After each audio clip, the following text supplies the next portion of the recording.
देखो बेटा, एक रूल होता है N+1 रूल,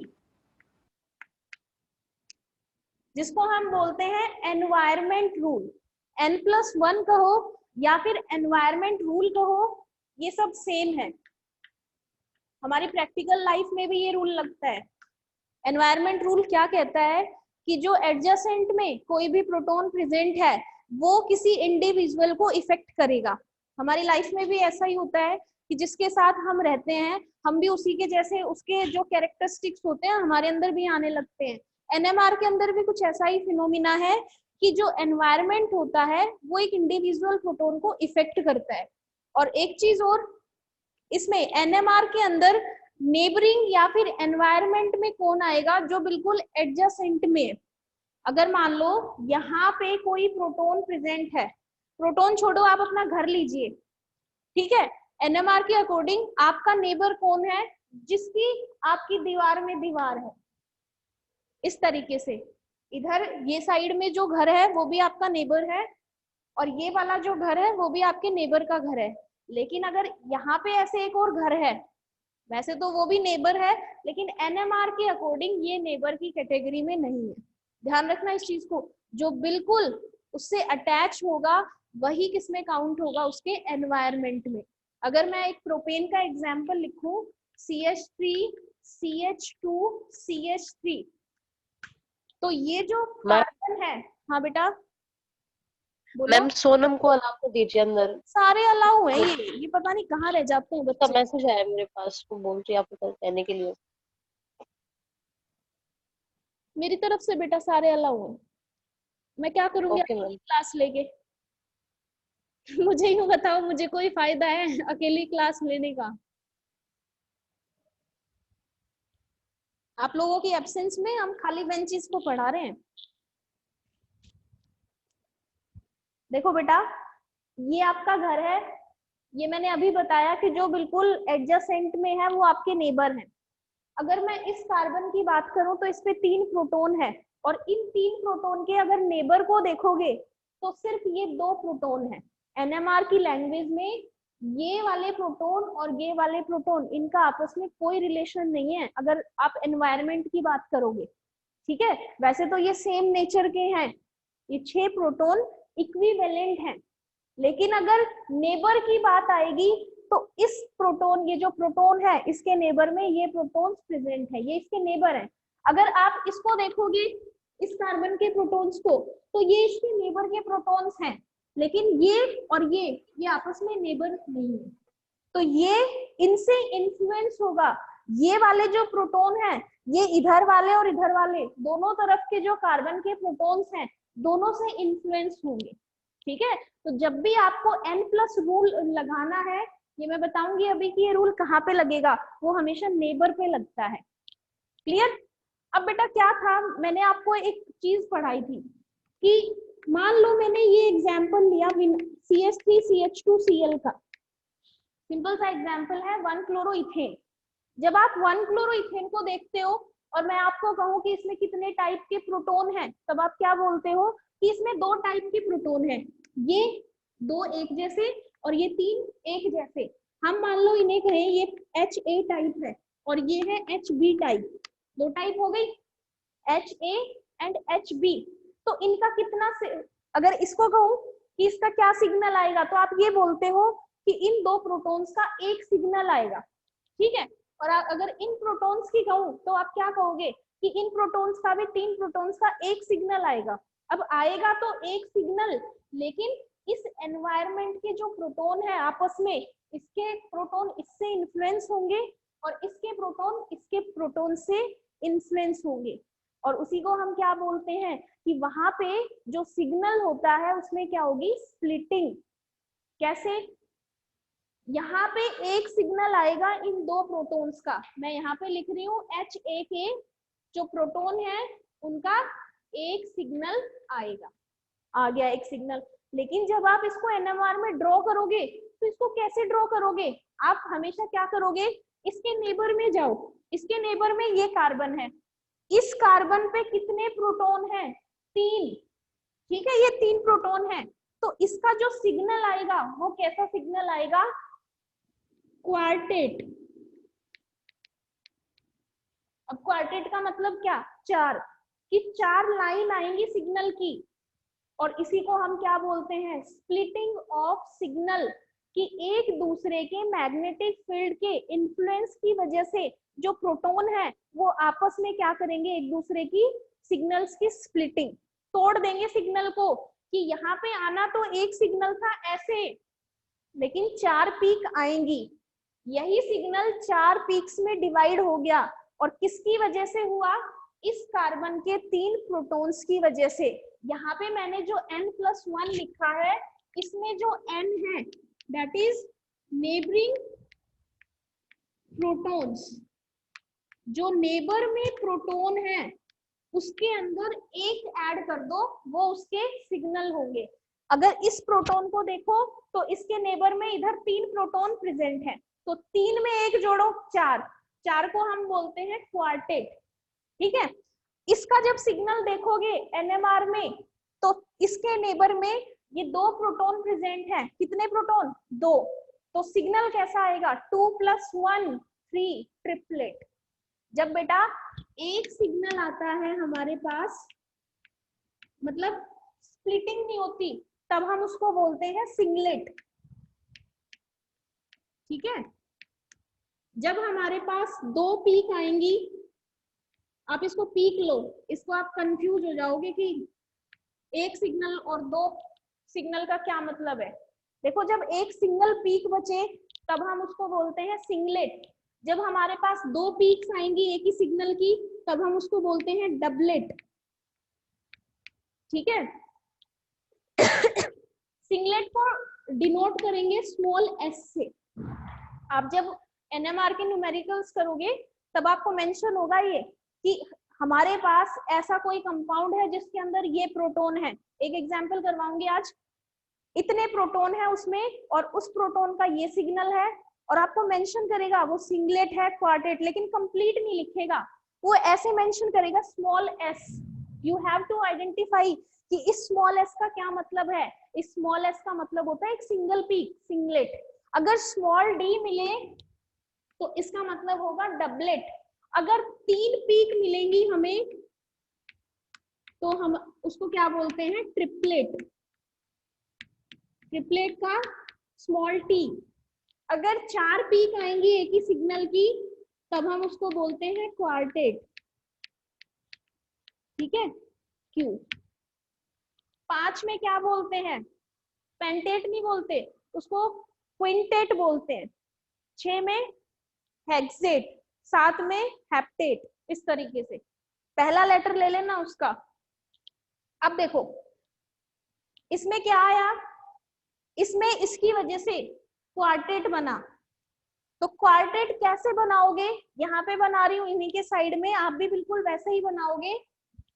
देखो, जब एक सिंगल पीक आएगी तब ऐसे होगी, इस तरीके से। ठीक है, और कोई पूछे what is the intensity of this peak, तो एक ही है इसकी, 1। क्लियर। अगला डबलेट। डबलेट का मतलब होता है इस तरीके से 2 पीक, और यहाँ पे इनकी इंटेंसिटी आएंगी 1:1। उसके बाद है बेटा हमारे पास ट्रिपलेट। ट्रिपलेट में हमारे पास इस तरीके से पीक्स आएंगी, और हम इसको कैसे लिखेंगे, 1:2:1। ये इंटेंसिटी का रेशो है, 1:1, 1:2:1, कि 3 पीक है, सिग्नल 3 में टूट गया। पहली पीक 1 इंटेंसिटी, दूसरे की 2 है, मतलब इससे डबल आएगी वो, और तीसरी जो है वो भी 1 है, तो वो और ये बराबर है। अब आपको सिग्नल ड्रॉ करने आ जाएंगे कि कैसे सिग्नल बनाते हैं। जब एक पीक बनानी है तो इंटेंसिटी एक ही है, कैसे ही बना दो। जब 2 है, डबलेट सिग्नल है, तो वहां पे 2 पीक बनाओगे लेकिन इंटेंसिटी 1:1 ही रहेगी। ठीक है, तो वहां पे दोनों पीक जो होंगी वो सेम साइज की होंगी।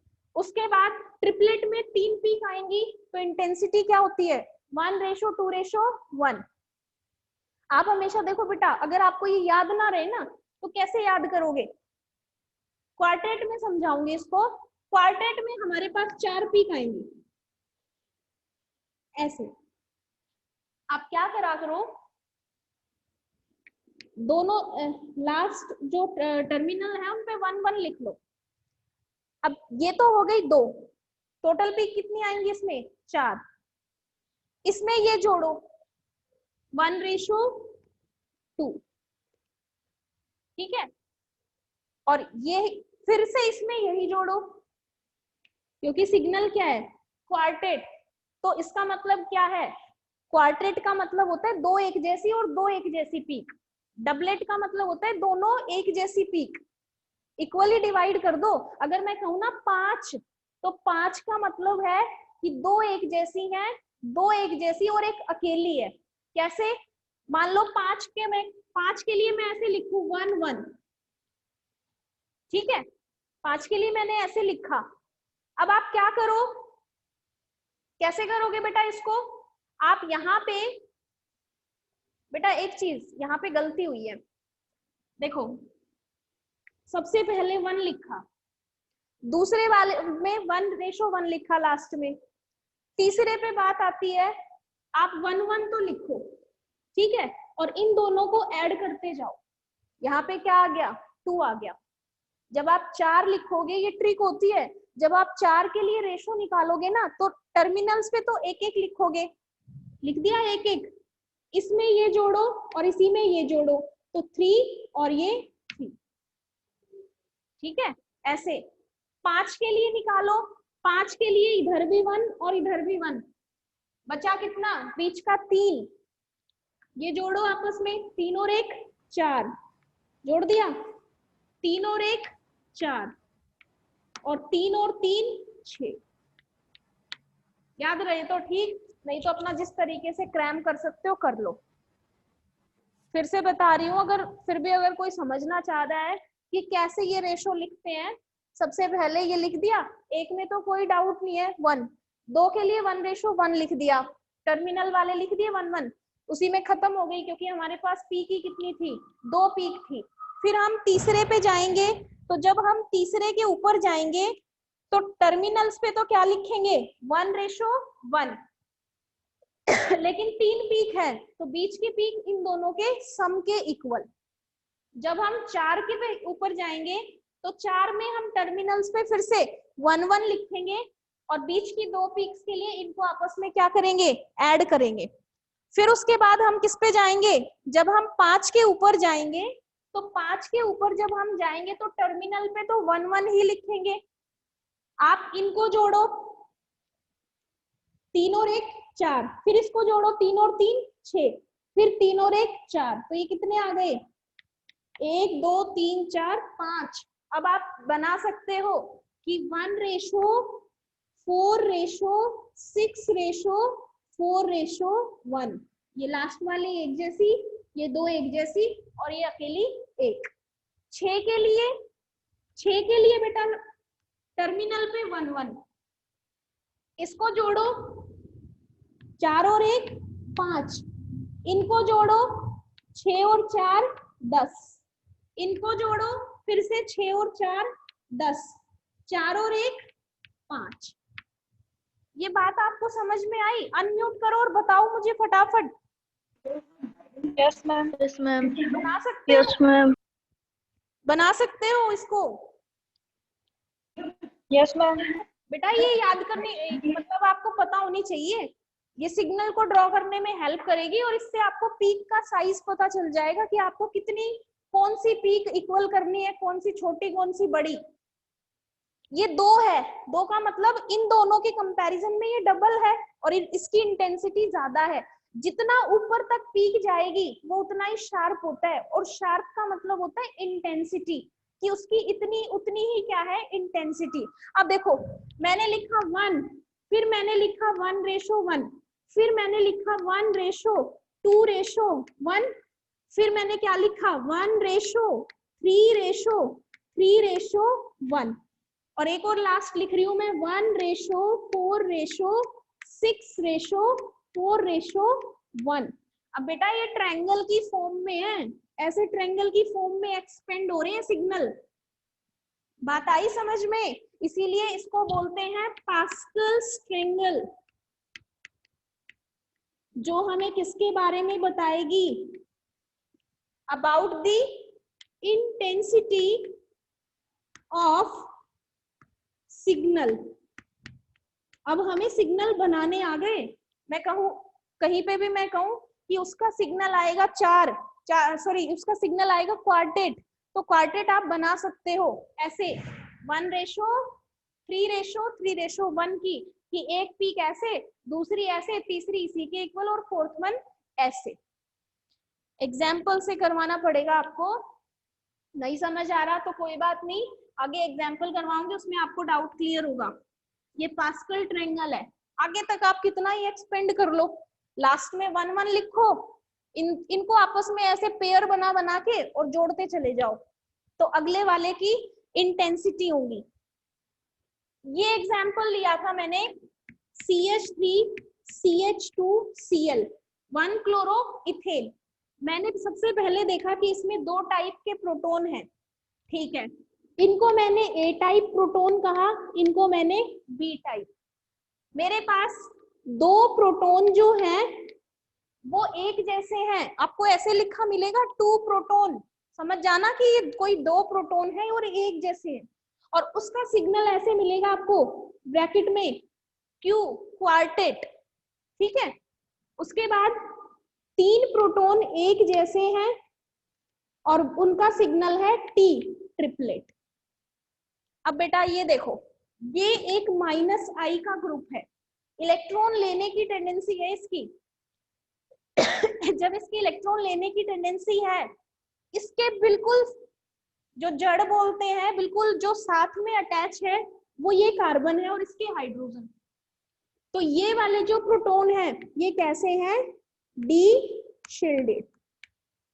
ये प्रोटॉन्स डी शील्डेड नेचर के हैं। सुबह से 2 बार करंट लग लिया मेरे, ठीक है बेटा।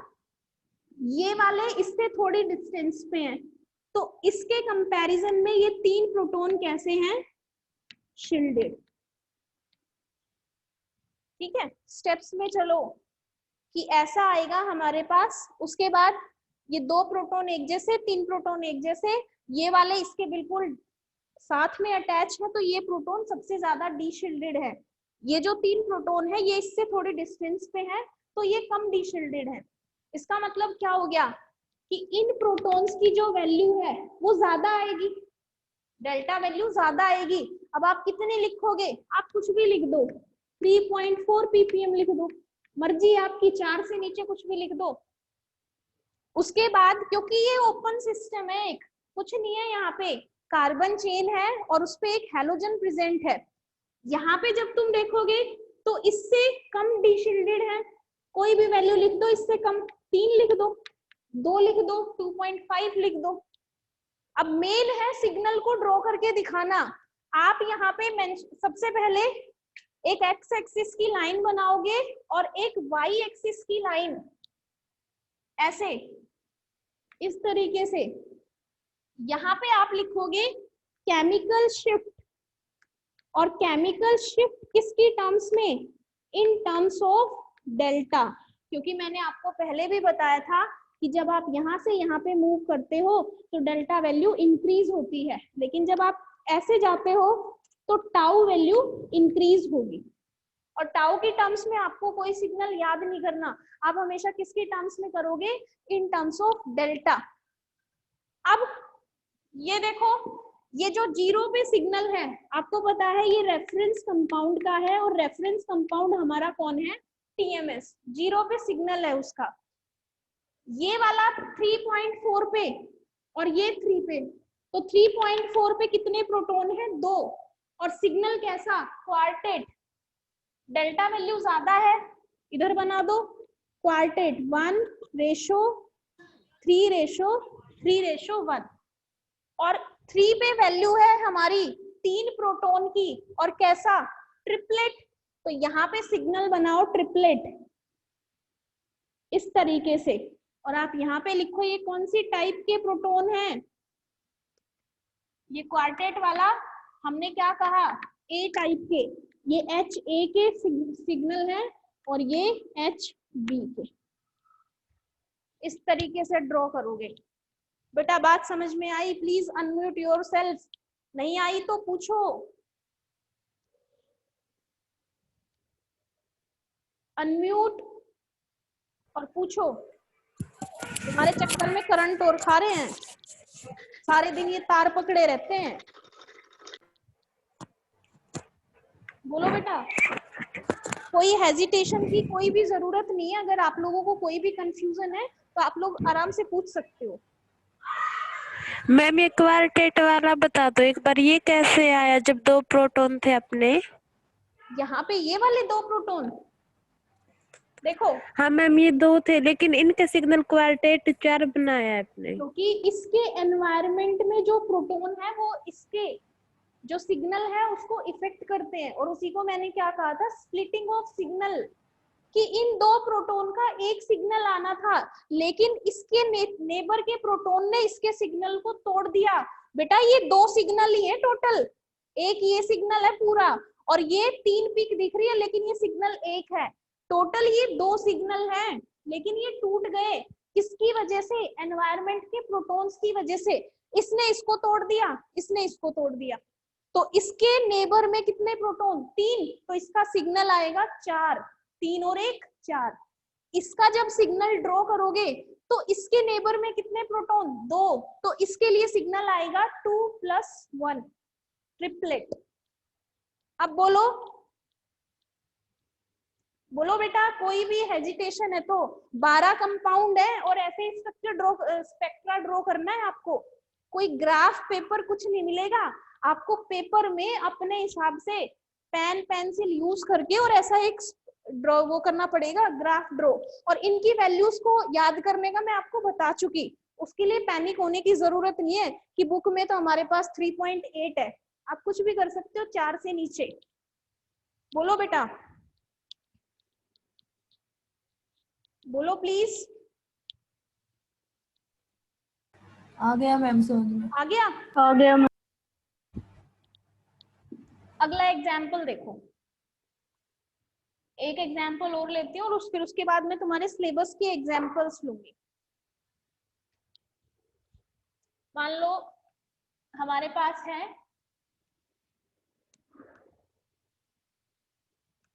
थोड़ा सा अलग एग्जाम्पल,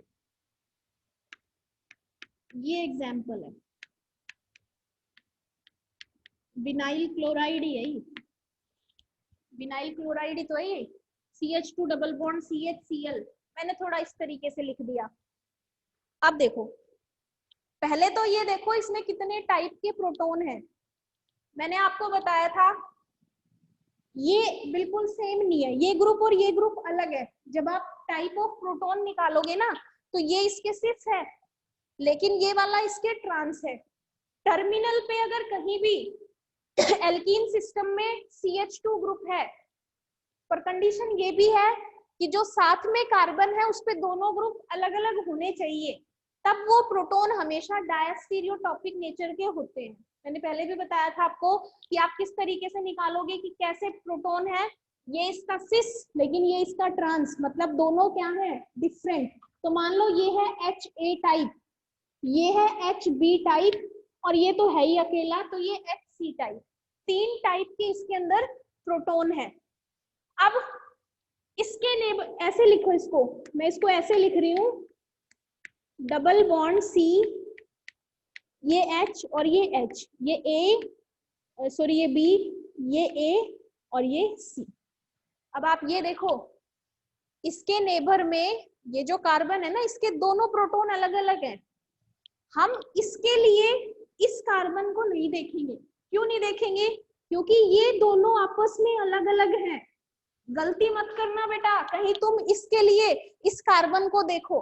हाँ, ये चीज हमेशा सही होती है कि जब भी हम स्प्लिटिंग ऑफ सिग्नल निकालेंगे तब हम हमेशा नेबरिंग प्रोटॉन को देखते हैं, लेकिन जब डायस्टीरियोटॉपिक टाइप के प्रोटॉन हो एल्कीन सिस्टम के, तब हम क्या करेंगे? इन्हीं को देखो आपस में, क्योंकि दोनों क्या है? अलग अलग। इस बार नेबर के लिए इस कार्बन के पास जाने की जरूरत ही नहीं है, ये दोनों ही आपस में नेबर का काम करेंगे, क्योंकि दोनों कैसे नेचर के हैं, डिफरेंट नेचर के। अब ये देखो, इसके साथ में ये प्रोटॉन है कितना, एक, n+1, 1+1, तो इसका, इसकी वजह से स्प्लिटिंग जो होगी, इसका सिग्नल क्या आएगा, डबलेट। इसके एडजेसेंट में ये प्रोटॉन है, तो इसका, इसकी वजह से क्या सिग्नल आएगा, डबलेट, 1+1। और ये जो है सी टाइप के प्रोटॉन, इसके नेबर में ये दोनों प्रोटॉन्स प्रेजेंट है, तो इसका जो सिग्नल आएगा वो क्या आएगा, ट्रिपलेट। अब बताओ बेटा, मुझे ये बात समझ में आई या नहीं आप लोगों को, प्लीज आप इसको यस मैम। गलत मत करना।